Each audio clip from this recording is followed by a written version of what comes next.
Assalamualaikum warahmatullahi wabarakatuh. Selamat datang pada perkuliahan kita yang ke-6 ini. Pada perkuliahan yang ke-6 ini kita akan mendiskusikan terkait dengan perencanaan pajak pada sumber daya keuangan.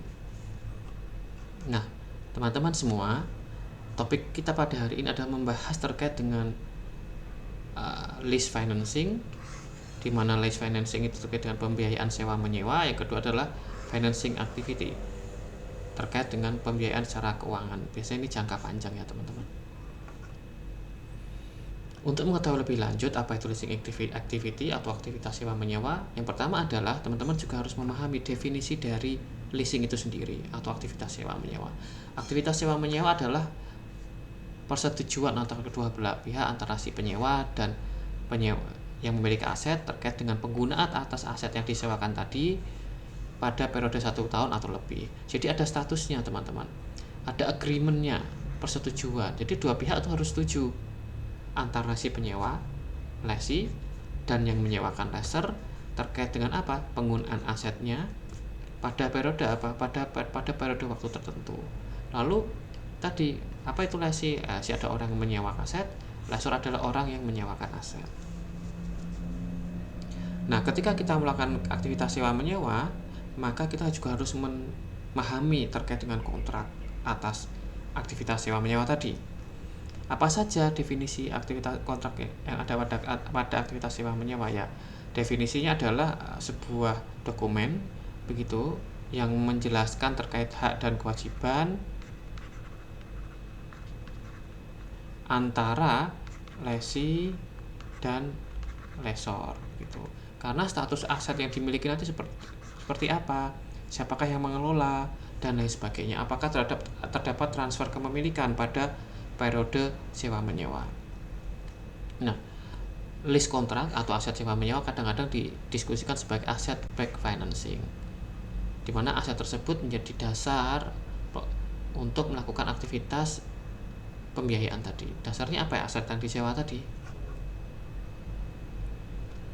Apa yang membedakan terkait dengan aset back financing atau lease dengan kredit? Yang pertama adalah sistem pembayarannya. Sistem pembayarannya bisa bulanan, quarterly, yearly, dan sebagainya. Lalu terkait dengan ownership dan pengelolaan aset. Ada dua opsi dalam kepemilikan dan pengelolaan aset. Yang pertama adalah full service lease, di mana maintenance cost itu menjadi tanggung jawab dari si pemilik. Net lease itu maintenance cost menjadi tanggung jawab si penyewa. Jadi ada dua paradigma teman-teman terkait dengan full lease dan net lease. Nah, ketika nanti teman-teman melakukan aktivitas sewa menyewa, apa opsinya gitu? Ada kelebihan dan kekurangan dari kedua aktivitas ini. Kalau kita melakukan aktivitas full service lease, otomatis bisa jadi nilai sewanya menjadi lebih tinggi karena terkait dengan aktivitas kepemilikan aset dan maintenance jadi tanggung jawab dari lessor, otomatis lessor bertanggung jawab atas aktivitas yang memang yang digunakan oleh si lessee. Ketika rusak dan lain sebagainya, maka yang akan bertanggung jawab untuk melakukan servis dan maintenance adalah si pemilik. Berkebalikan dengan net lease, otomatis si lessee atau si penyewa akan bertanggung jawab atas kerusakan atau pengelolaan aset yang dia sewa. Lalu yang ketiga adalah kontraknya. Kalau operating lease otomatis bisa bersifat kalau operating lease itu short time, jadi ada opsi untuk meng-cancel aset tersebut yang disewa. Yang kedua adalah capital lease atau financial lease. Biasanya rentang waktunya cukup panjang dan tidak ada opsi untuk meng-cancel. Jika ada, maka ada particular charge atau biaya tambahan jika digagalkan. Jadi ini ada beberapa tipe ya teman-teman aset sewa menyewa. Yang pertama adalah direct lease. Direct lease adalah sistem sewa menyewa antara kedua belah pihak ya, di mana si penyewa atau lessee itu menyewa aset milik pemilik. Nah, ini aktivitas biasa ya, kita punya bangunan lalu kita menyewa bangunan kita ingin punya kantor lalu kita menyewa kantor kepada pihak lain. Itu direct lease. Yang kedua adalah sale and lease back. Nah, sale and leaseback ini adalah aktivitas seandainya tadi kita punya aset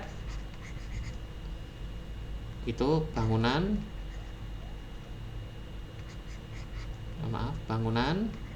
dan bangunan ini kita own gitu, kita miliki, lalu kita jual kepada pihak lain, dari pihak lain ini lalu kita sewa gitu dari pihak lain ini. Jadi apa kelebihannya? Kelebihannya adalah kita bisa raising capital gitu. Ketika kita raising capital, kita bisa untuk menggunakan aset yang kita berasal dari penjualan aset kita tadi untuk membuka bisnis lain.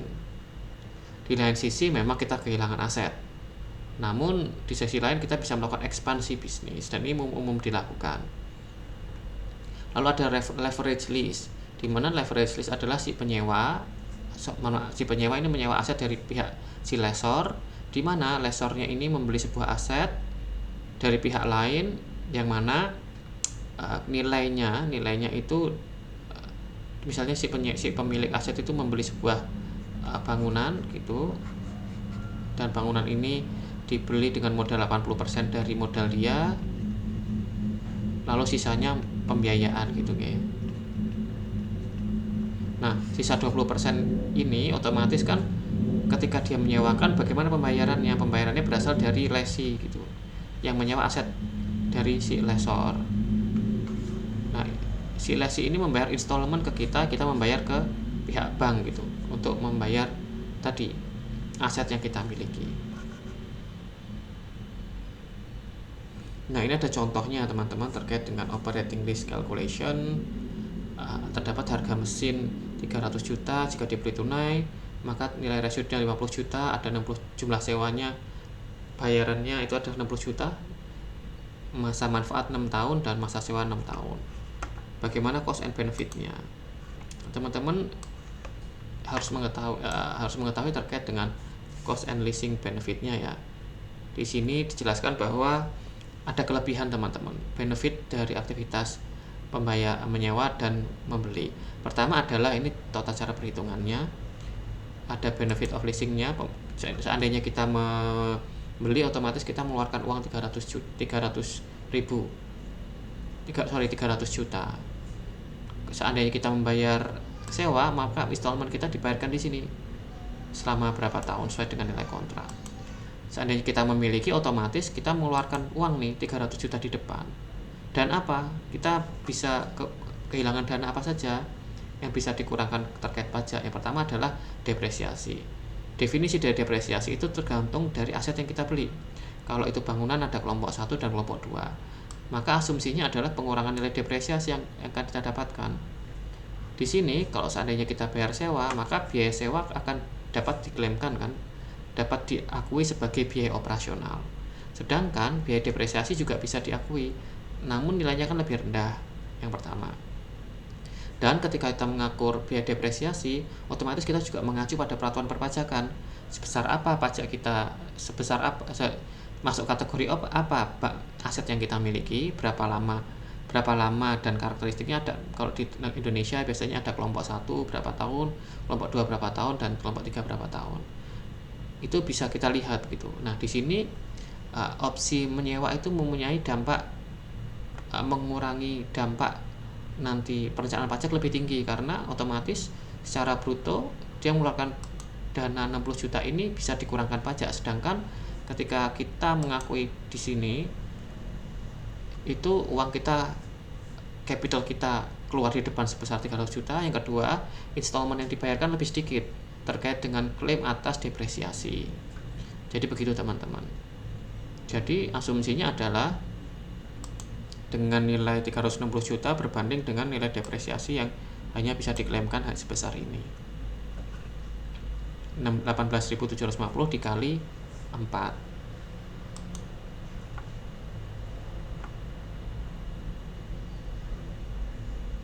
Nah, apa dampak kemanfaat dan kekelemahan dari leasing? Yang pertama adalah ketika kita menyewa, otomatis kita mengurangi cost of borrowing ya teman-teman, atau dalam istilahnya cost of debt yang nanti akan berdampak pada cost of capital kita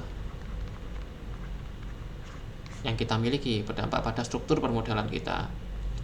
Lalu lebih efisien terkait tax benefit dibanding kita memiliki aset tersebut.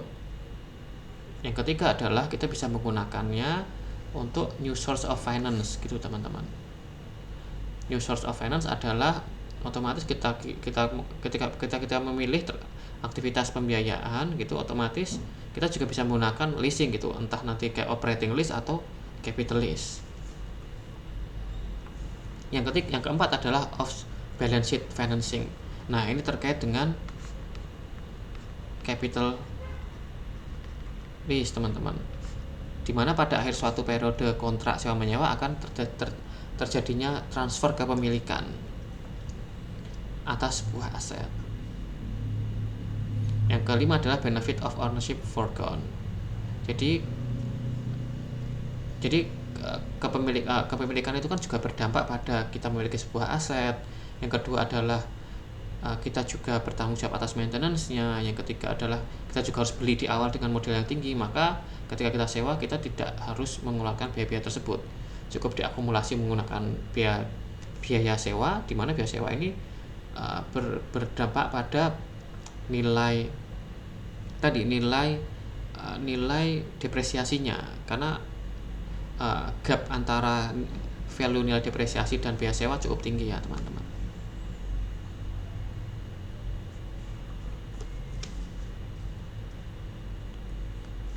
Nah, terkait dengan displacement, kita memilih leasing atau meminjam.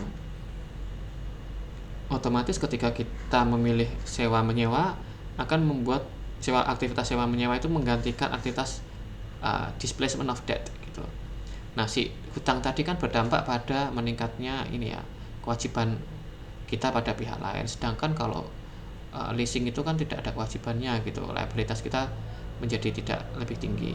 Lalu terkait dengan lease or borrowing and by decision, jadi tergantung ya teman-teman aktivitasnya, apakah kita memutuskan untuk menyewa atau membeli aset tersebut melalui adjusted present value. Net present value atas perhitungan present value atas cash flow kita, lalu menggunakan aspek net present value yang akan kita laksanakan di masa akan datang, lalu perhitungan IRR gitu. Kalau net present value kan sejauh mana nilai yang kita hitung tadi saat ini nilainya sebesar apa, value-nya ya secara rupiah, secara dolar. Sedangkan kalau internal rate of return otomatis menilai berapa besar return kita yang kita dapatkan atas potensi penerimaan yang kita dapatkan. Yang keempat adalah membandingkan dan melakukan evaluasi ya teman-teman atas aktivitas kita, apakah kita mau melakukan komparasi antara aktivitas tadi melalui aspeknya apa saja, kelebihan dan kekurangan dari menyewa dan membeli sebuah aset atau mungkin kita hutang.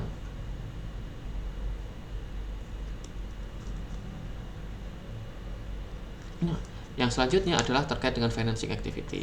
Ada dua aspek terkait aktivitas financing. Yang pertama adalah melalui refunding debt and discounted debt. Apa yang menjadi asumsi melakukan debt refunding? Yang pertama adalah going concern perusahaan, karena going concern itu adalah long term aspek. Yang kedua adalah earning management. Yang ketiga adalah financial flexibility. Apa itu debt refunding? Debt refunding adalah melakukan aktivitas restructuring debt.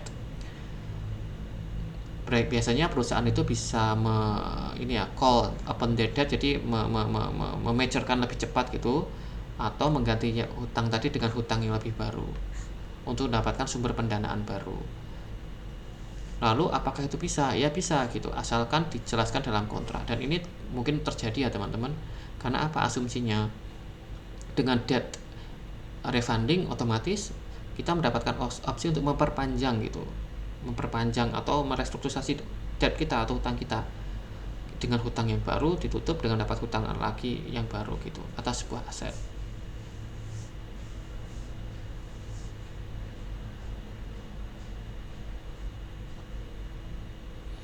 Kenapa debt refunding itu dimanfaatkan? Ya karena Pertama adalah klaim atas interest yang kita bayarkan. Biaya bunga itu mengurangi laba rugi, kan begitu teman-teman. Dan kenapa bunga? Karena bunga dapat dikreditkan terhadap aspek perpajakan. Kenapa perusahaan perlu mempertimbangkan struktur perpajakan? Karena struktur perpajakan menjadi aspek yang penting ya teman-teman, apalagi terkait dengan pembiayaan. Nah, debt restructuring itu dapat diaplikasikan jika di kontrak ditulis dan dijelaskan ya, dan dipersetujui antara manajemen, kreditor, dan shareholders. Lalu debt restructuring dapat diaplikasikan jika debtor atau si orang yang berhutang itu memiliki kesulitan keuangan. Nah, dapat diaplikasikan dengan cara memperpanjang masa pinjaman, membebaskan debitur untuk membayar bunga yang menunggak. Yang ketiga ada membebaskan debitur dari membayar atau mengurangi pokok hutang. Yang keempat adalah menurunkan suku bunga pinjaman. Lalu yang kelima ada kombinasi melalui pelunasan hutang sebelum jatuh tempo, antara lain jumlah pinjaman yang dikurangi, melunasi dengan menyerahkan aset atau kita memberikan aset kolateral, atau melunasi dengan equity swap atau dirubah gitu dari debt menjadi swap, dari debt menjadi swap menjadi equity. Nah, refunding high debt coupon debt itu dapat dilakukan jika interest rate higher than previous interest. Kenapa lebih tinggi refunding high debt coupon debt? Ya karena memang misalnya biaya yang lebih tinggi gitu, karena alokasi biaya tadi untuk mengcover new interest premium gitu teman-teman. Nah, bagaimana cara menggunakan refunding high debt coupon rate gitu, dapat diaplikasikan dengan mendiskonto cash flow analysis, melakukan diskonto cash flow model.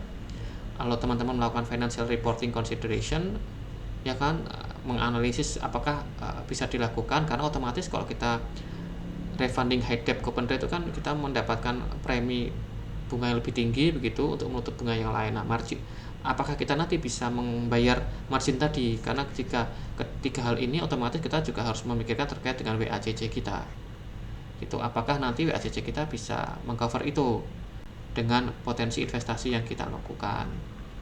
Apakah investasi kita lebih tinggi dari WACC kita? Karena part dari WACC ini adalah cost of debt ya, RD atau cost of debt. Lalu pertimbangan waktu, break-even approach, ya kan. Lalu market purchase, timing, penentuan tender offer premium. Jadi beberapa aspek. Nah, bagaimana kita melakukan refunding discount debt? Refunding discount debt diatur melalui kemungkinan hal tersebut muncul karena pengakuan tax revenue is lower than its normal value. Nah, bagaimana caranya? Dapat dilakukan melalui evaluasi atas manfaat ekonomi dari discounted debt. Lalu melakukan aktivitas melalui discounted cash flow model dan time consideration. Nah, refunding discounted debt tadi apabila terjadi karena memang terkadang kan kita tahu gitu ada tax liability dan ada tax revenue. Gitu. Nah, tax revenue ini bisa muncul apabila kita lebih bayar dan lain sebagainya, teman-teman. Nah, aspek ini mungkin terjadi apabila tadi kita bisa melakukan efisiensi dari aspek keuangan, namun bisa juga kita mengakui dari aspek tadi pembiayaan tadi. Seandainya kita membayar interest yang cukup tinggi, maka seandainya kita laporkan nilai tax liability kita lebih tinggi, maka menjadi tax revenue kita karena kita lebih bayar. Nah, demikian perkuliahan kita pada yang ke-6 ini. Jadi topiknya lebih banyak terkait dengan bagaimana kita mulai restrukturisasi keuangan kita, melakukan opsi pembiayaan melalui sewa menyewa dan lain sebagainya. Terima kasih. Assalamualaikum warahmatullahi wabarakatuh.